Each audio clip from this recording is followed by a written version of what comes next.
Buen día. Bienvenidos al programa El Artículo de la Semana. Este es un programa que realiza la Vicerrectoría de Investigación y Estudios de Posgrado y la Dirección General de Divulgación Científica de la UAP. Mi nombre es Arturo Fernández y tengo el gusto de dirigir este programa. En esta ocasión vamos a contar con una participación de una colega investigadora muy destacada en nuestra universidad. Ella es la doctora Agustina Rosa Hernández. Es bióloga de formación por parte de la Facultad de Estudios Superiores de Zaragoza de la UNAM. Es maestra en ciencias en biología vegetal de la Facultad de Ciencias de la UNAM e hizo un doctorado en ciencias en botánica por el Colegio de Posgraduados Campus Montecillo. La doctora Andrés es perfil PRODEP, tiene su pertenencia al perfil de investigadores de la BIEP, pertenece al Sistema Nacional de Investigadores con el nivel 1 del SNI, el Sistema Nacional de Investigadores, y sus líneas de investigación son estudios sobre sistemática y biogeografía vegetal. Tiene una experiencia laboral docente en la Universidad Metropolitana. Tuvo un año trabajando en la Facultad de Ciencias de la UNAM y nosotros tenemos la fortuna de contar con su experiencia desde hace 17 años como profesora investigadora en la Facultad de Ciencias Biológicas de la UAP. Ella imparte cursos de biología de plantas, sistemática vegetal, morfología vegetal, anatomía vegetal.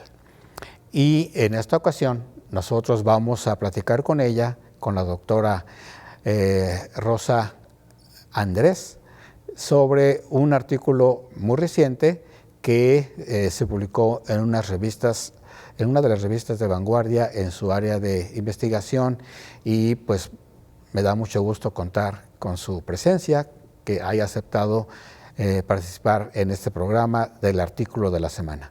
Como ustedes saben, nosotros cada semana contamos con la participación de investigadoras, investigadores de diferentes institutos, facultades de nuestra benemérita Universidad Autónoma de Puebla y pues esta es una más de las actividades de investigación que se realizan en la Vicerrectoría de Investigación y Estudios de Posgrado de nuestra universidad.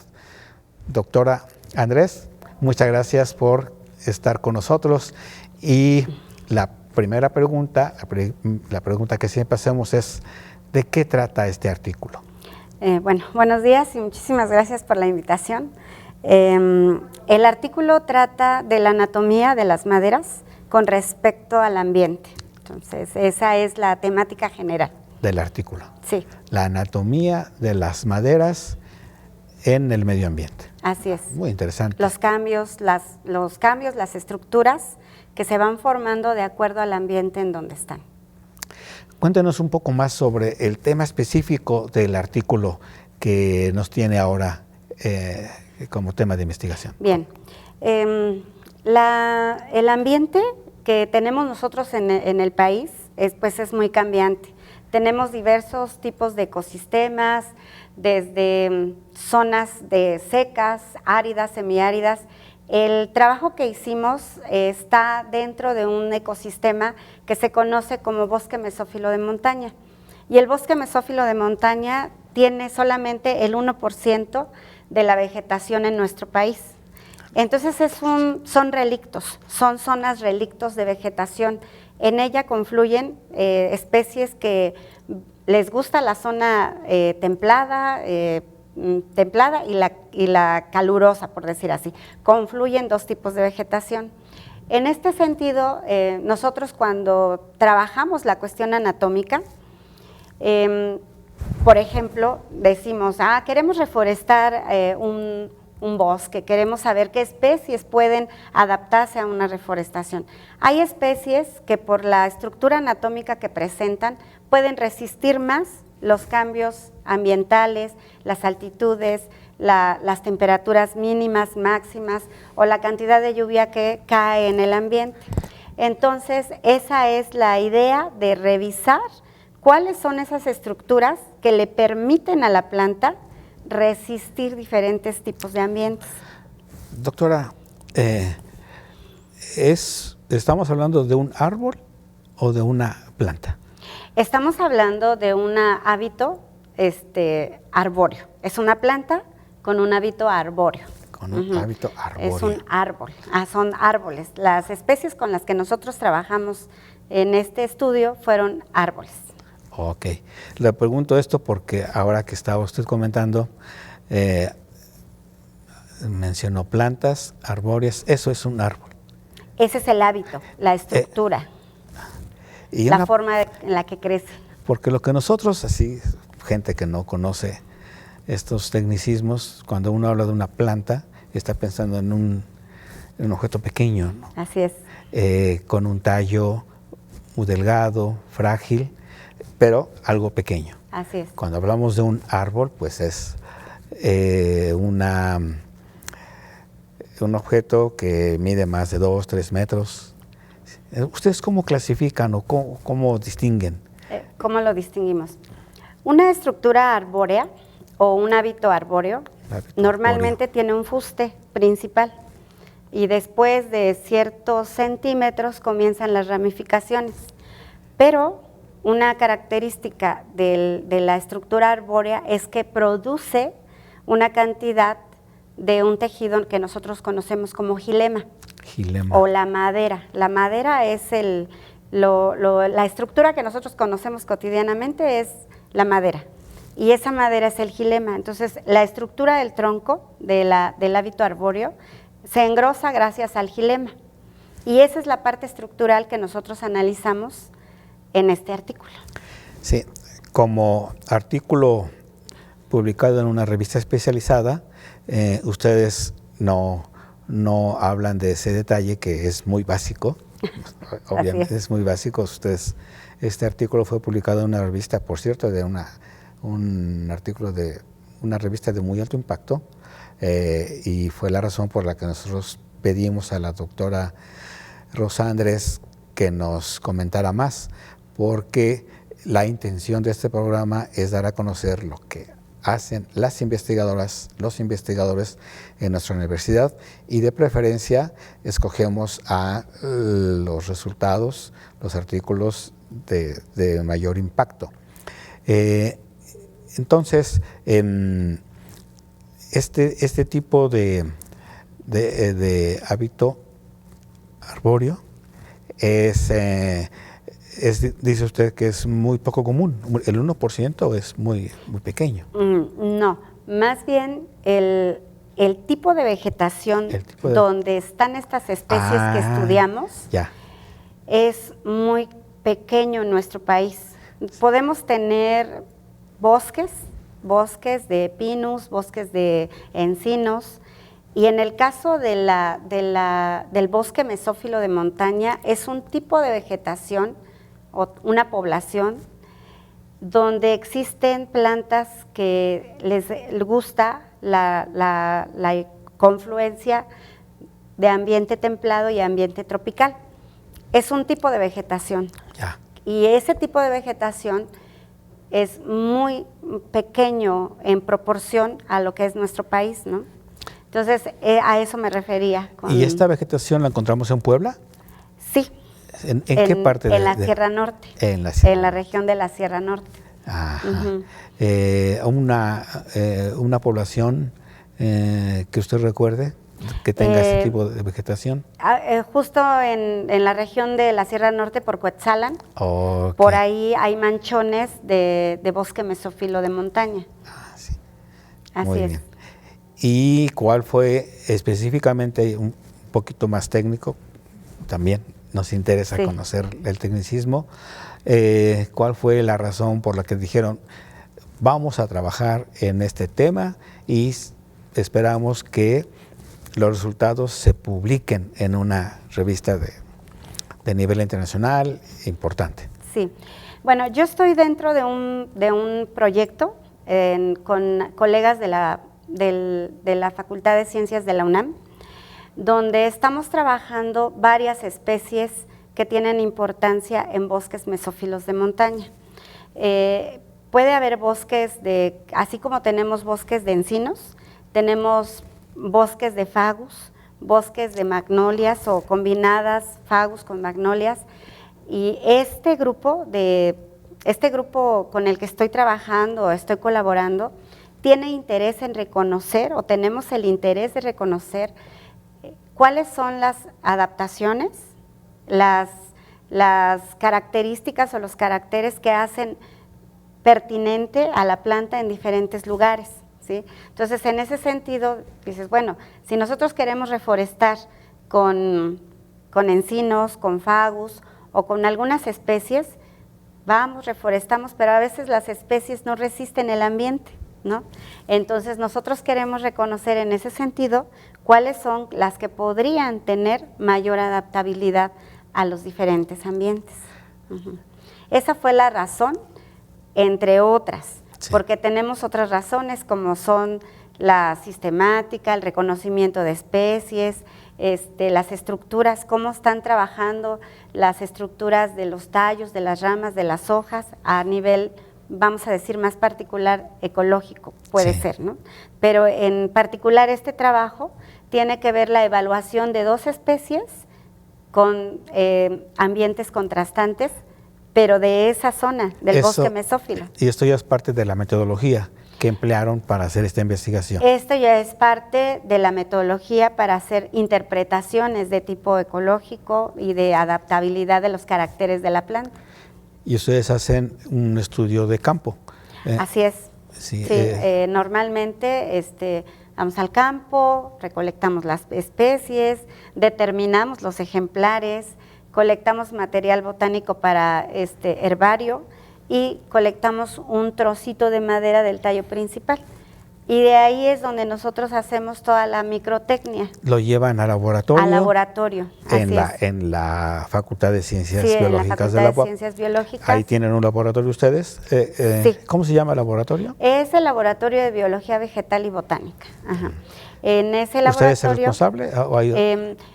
Tenemos un jefe de área, por así decirlo. Somos 4 colegas que estamos compartiendo un espacio, pero existe un jefe, un jefe de laboratorio o jefe de área, y en ese laboratorio pues hacemos estudios tanto de anatomía, morfología, etnobotánica, hongos. Somos varios colegas que estamos trabajando en el área, pero específicamente el trabajo que yo hago es con respecto a las maderas, ¿no? Entonces lleva esta muestra y hace unos estudios que son precisamente lo que llevaron a los resultados están publicados en este artículo. Así es, doctor. Bueno, revisando su artículo, noto que usted es coautor del artículo que lleva 3 autores. Uno es usted, los otros 2, ¿sí me puede comentar sobre ellos? La doctora Isolda Luna Vega ella es profesora titular de la UNAM, de la Facultad de Ciencias de la UNAM. Colaboro con ella desde hace muchos años. Y el otro colaborador es Ernesto Chanes Rodríguez. Es un investigador externo de la Universidad de Perú. Somos un equipo. ¿Él es peruano? No, él es mexicano, pero está contratado como investigador externo de la Universidad de Perú. Entonces, junto con otros colegas, tenemos el proyecto que tiene que ver con bosques mesófilos de montaña, especies del bosque mesófilo de montaña. Que se encuentran también en la región de Perú. También Perú tiene justamente especies de bosque mesófilo de montaña. De hecho, apenas se acaba de publicar otro artículo de una magnolia, pero es así con distribución en Perú, de la cual también soy coautora, junto con los mismos colegas. Y una curiosidad, los nombres de los árboles o las plantas que nosotros usamos aquí en México, ¿son los mismos que se usan en Perú o cambia el nombre? Una pregunta bien padre, ¿no? Porque los nombres de las especies son únicas. Las científicas. Son únicas. Los nombres científicos. Los nombres de las especies tienen dos partes. El nombre del género y el nombre de la especie, el epíteto específico. Por lo tanto, un nombre de especie se compone de dos palabras, el epíteto genérico y el epíteto específico.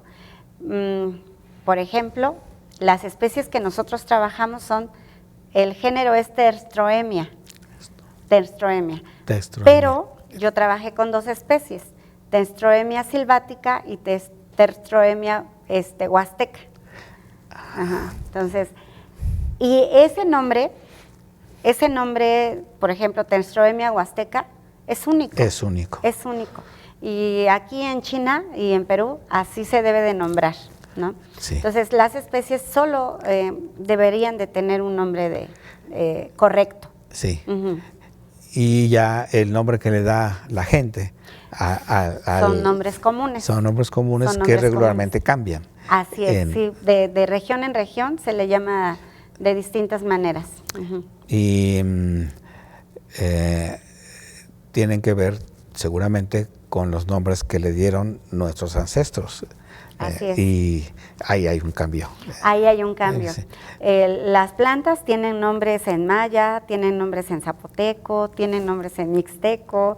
La misma planta. La misma planta, o en nuestro castellano, sí, tienen sus propios nombres, ¿no? Y yo me imagino que por eso debe haber una nomenclatura oficial para que sea único el nombre, y cuando uno menciona ese nombre, sabe uno a qué se refiere. Doctor. Así es. Sí, así muy es. interesante, ya aprendí algo. Así es. Entonces, el trabajo es parte de su línea de investigación en la Facultad de Ciencias Biológicas de la UAP. ¿Y en qué cuerpo académico desarrolla su investigación?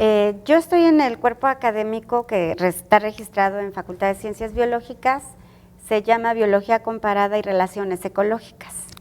Biología comparada y relaciones ecológicas. ¿Este cuerpo académico es consolidado? Es consolidado. Ah, qué bien, sí. Qué bien. Ya debe tener varios años. Comenzamos en el 2011. Ah. Ya tenemos bastante tiempo. Más de 10 años. Sí. Y empezó como un grupo de trabajo que se formó como cuerpo académico en consolidación y luego consolidado, o de entrada fue consolidado. No, empezamos con todos los niveles, empezamos en formación, subimos en consolidado y posteriores consolidado, ¿no? ¿Sí nos puede comentar un poco sobre las líneas de investigación de su cuerpo académico? Sí, nuestro cuerpo académico tiene dos líneas, como ya dije, biología comparada y la ecología, las relaciones ecológicas. Biología comparada es una línea que tiene que ver con el estudio de la biodiversidad en todos los aspectos.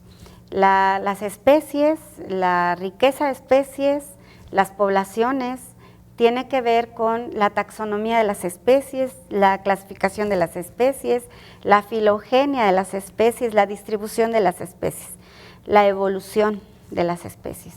Eso es lo que nosotros trabajamos como parte de esta línea de biología comparada. ¿Y esa es principalmente su línea de investigación? Sí, pero también hacemos la otra. ¿Qué es? Tratamos de que las dos líneas puedan intervenir, ¿no? En cierto momento. Y en el otro rubro, que es la de relaciones ecológicas, pues hacemos trabajos que tienen que ver con justamente las interpretaciones de estos caracteres que tienen las plantas o los insectos o las poblaciones.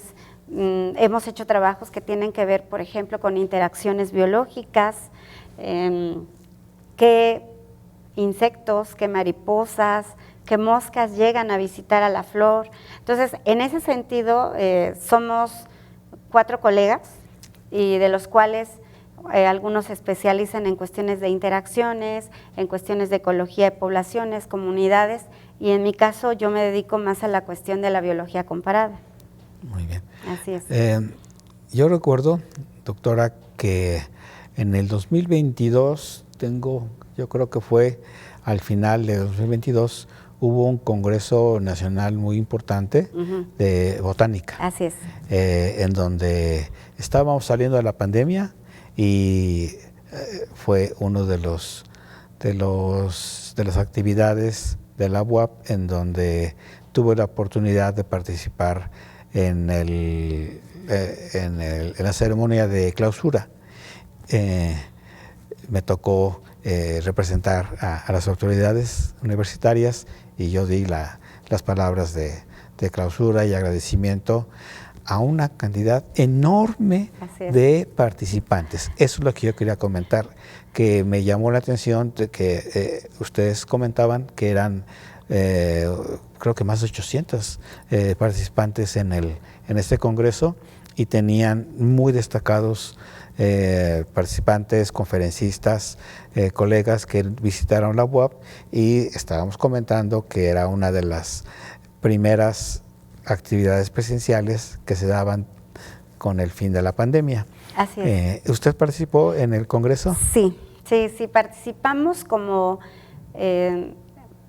parte de las ponencias orales, como parte de las ponencias con carteles con mis alumnos y también con alumnos de maestría y de licenciatura, pero también formé parte de la organización interna de la Facultad de Ciencias Biológicas, del comité local. Muy bien. Nos tocó varias actividades que tenían que ver con el comité local. Entonces, junto con la Sociedad Botánica de México, comenzamos desde, creo, un año antes, toda la parte de la organización del Congreso, toda la logística sí nos tocó, y pues sí nos sentimos muy afortunados porque los colegas botánicos admiraron mucho la UAP, les gustó mucho el jardín botánico, el estadio, les encantaron las instalaciones y estuvieron muy a gusto. Sí fueron, yo creo que más de 800 personas porque esas estaban en el registro. Sí. Pero de visitantes tuvimos mucho más. Sí, yo recuerdo que fue un evento muy intenso en pláticas, presentación de carteles, exposiciones, inclusive también llegaron compañías que presentaron sus productos. Fue yo creo que un evento científico muy relevante en el área de la botánica. Así es. Que la biología es parte de la botánica, ¿verdad? La biología cubre el área de la botánica y este trabajo en el que estamos hablando es parte de la botánica. Así es. Sí, es específicamente de cuestiones de la botánica que tiene que ver con la relación de los caracteres con la parte ambiental. Y pues Flora, la revista en la cual se colocó el artículo. Ese es el nombre de la revista, ¿verdad? Así es, el nombre de la revista, pues es especializada en trabajos que tienen que ver desde taxonomía, ecología, fisiología vegetal. Una pregunta, en este tipo de revistas especializadas, reconocidas, por Scopus, por ejemplo, es una revista de prestigio. En este tipo de revistas uno envía el trabajo, es recibida por el comité editorial y el comité decide si lo envía a revisores que forman parte de la cartera de revisores de la revista, de los referees, o no. Entonces, cuando dicen no, pues significa que el artículo el tema del artículo no forma parte del scope de la temática de la revista y entonces no corresponde, no corresponde publicar este artículo en esta revista. No estamos diciendo que es bueno o malo, simplemente no corresponde a la temática de esta revista.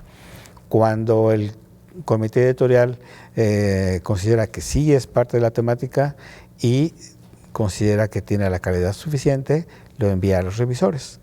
Y la pregunta que le quiero hacer es, ¿cómo les fue con los revisores, con el trabajo de los referees que recibieron el artículo? Y como seguramente pasa, algunos son muy duros, algunos son muy objetivos, pero ¿cuál fue su experiencia? El artículo lo enviamos a principios de año. De este año. No, del año pasado. Del año pasado, 2023. Y un mes después nos contestan que sí se va a mandar a los revisores. Sí, sí. Los revisores fueron bastante objetivos. Sí. Muy objetivos. Algunas palabras que estábamos utilizando en para nuestras explicaciones no les gustaban. Decían, mira, ¿sabes qué? Esta palabra no, porque no estás llegando a este término. Por favor, elimínala, cámbiala, modifícale. Nosotros hicimos todas las modificaciones y nos lo enviaron 2 veces. 2 veces. Me parece que fue consideramos que fue objetivo. Sí. Fueron cuestiones de algunas palabras y conceptos que a la revista o a los revisores no les agradaron. Sin embargo, fue bastante rápido la revisión. Fíjese que en este tipo de revistas, en revistas prestigiadas, la revisión, el trabajo de revisión que hacen los referees, yo lo noto siempre propositivo, ¿sí? Es raro que el revisor intente descalificar el trabajo. Sí. Regularmente hace recomendaciones, sugerencias, con el afán de que el trabajo, si finalmente se publica, esté lo mejor presentado. Así es. Entonces, en ese sentido, yo interpreto lo que usted dice. De hecho, esa fue la tónica del revisor, de los revisores, más la revisión del editor, porque es la revisión de por pares más las comentarios y la revisión del editor. Entonces, las revisiones fueron concretas, fueron adecuadas, pero además fueron propositivas. Y nosotros pues hicimos todas las adecuaciones y finalmente se mejoró bastante el trabajo. Qué bueno. Ya para terminar, doctora, me comenta que usted trabaja, bueno, por lo que veo en su currículum, usted trabaja en la Facultad de Ciencias Biológicas, en el posgrado de... La maestría en Ciencias Biológicas. La maestría en Ciencias Biológicas. Muy bien. Entonces, ya para terminar, quisiera mandar un mensaje a usted, a los colegas que nos están escuchando, al público en general que atiende este programa. Sí, bueno, como parte de los trabajos que nosotros realizamos en la Facultad de Ciencias Biológicas, pues es la formación de recursos humanos, el trabajo que tenemos que hacer con la difusión de la ciencia, con trabajos de calidad científica. En este caso, pues tenemos un artículo de una revista indizada, arbitrada, indizada, con factor de impacto. Es muy importante que los alumnos, hago un llamado a los alumnos, tanto a los alumnos de tesis de licenciatura como de tesis de maestría, a que se atrevan a escribir, a redactar y a publicar sus artículos en revistas, sea de difusión, arbitradas, es un logro. Claro. Realmente tener una revista publicada es un logro, es una satisfacción muy importante para nosotros y se puede. Yo invito a todos los colegas, pues obviamente ellos tienen sus trabajos colocados en muy buenas revistas, pero los alumnos que se atrevan a hacerlo. Muy bien. Doctora Agustina Andrés, muchas gracias por gracias por la invitación. Por su participación y los esperamos en la próxima, en el próximo programa del artículo de la semana. Muchas gracias. Gracias.